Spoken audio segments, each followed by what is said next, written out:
So I'm starting a new chapter in my life where I'm studying sports psychology. And what's funny is I always thought to myself, y'all, how do athletes think? How do they perform on a consistent basis within their season of sport? How do executives lead? How are they able to create a strategy for their team, for their department to develop some type of positive outcome within their business or industry? How are actors so good when we see them on the big screen TV?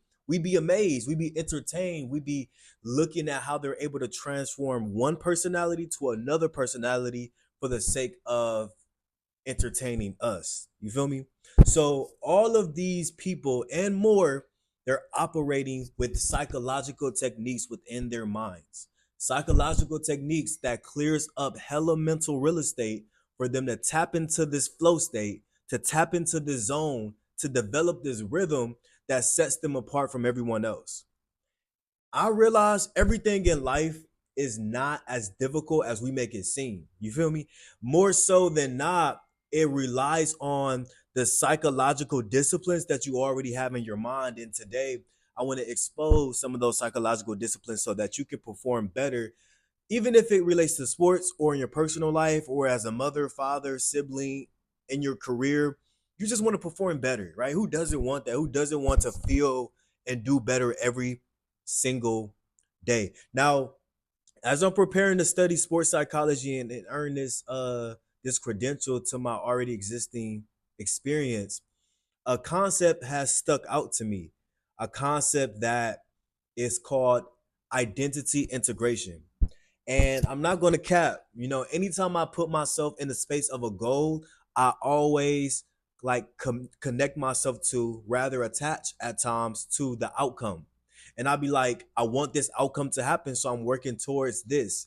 And you know how we dread the process? Elite performers, the top performers in the world, they do not dread the process of becoming great. They actually feel elated from it. They feel excited. They feel thrilled to step into the area of challenge because that is how they thrive. That is how they be, right? That's where they get they 1-2 from. That's where they get their zest. That's that rhythm, that flow state.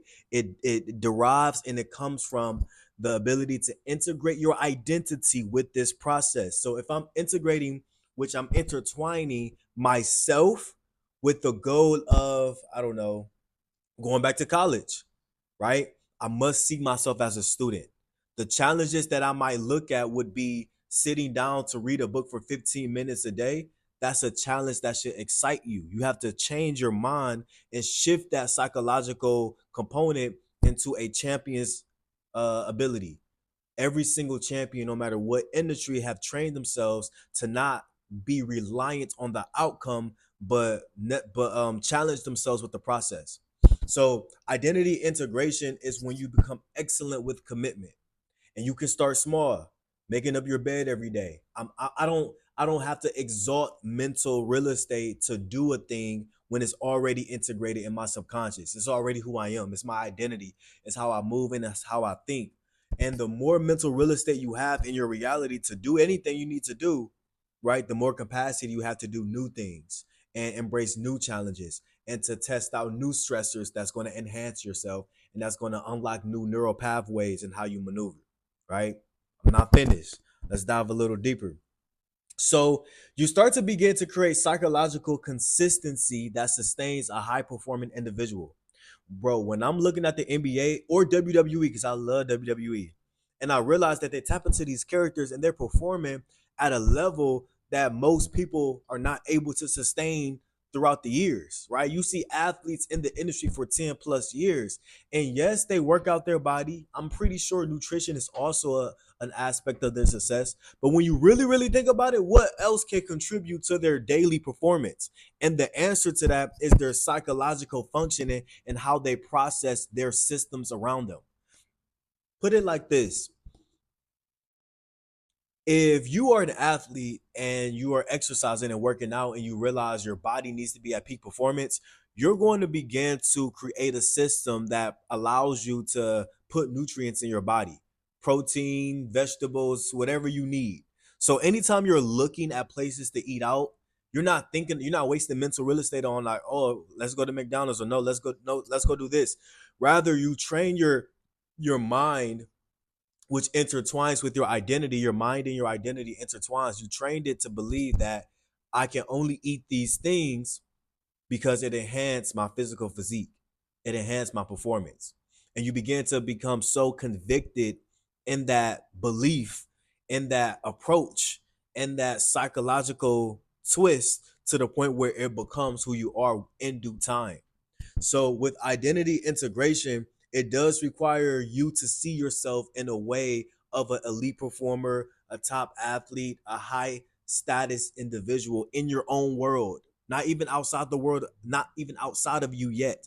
But once you start seeing this in yourself and start reminding yourself that these techniques and this mentality is possible, the universe will start to materialize this in response to allowing things to come to you, such as ideas to get food right at healthy orient spots, or the desire to open up a book and read it for 20 minutes because you're so fascinated with books. Your mind will begin to start perceiving these things that we thought was boring into a more exciting connection to self, right? When I get lost in a book, either physical or audio book, I get lost in myself because I'm learning something different and new, and it begins to open up neural pathways, and the excitement and dopamine comes from that. Now, getting over the hurdles of consistency is not a thing because this is who you are. I know you have time in your day, and even if you don't have time, your responsibility is to create time. Because let me ask this before I close: if I'm living a life, no matter what age I am, 23, 36, 41, and I realize I have freedom of free will to choose, and I have time to navigate on my weekends and on my days off and sometimes at work, why wouldn't I want to be better? Why wouldn't I want a healthier and quality experience in my realm of life? Why wouldn't I want those things? The information to transform your internal state is going to come from your ability to want, your ability to be intentional about your desires, and also to create a systematic system, a systematic way of thinking into your desired reality. That's is really that simple. And sometimes it clicks for people sooner than others, but when you find out why you want to be somewhere and you start to move in that direction and you start to study psychological principles to performance, bruh, the rest is easy because the mind is going to do the work for you. Always and forever we set in the tone, man. Do something with this knowledge.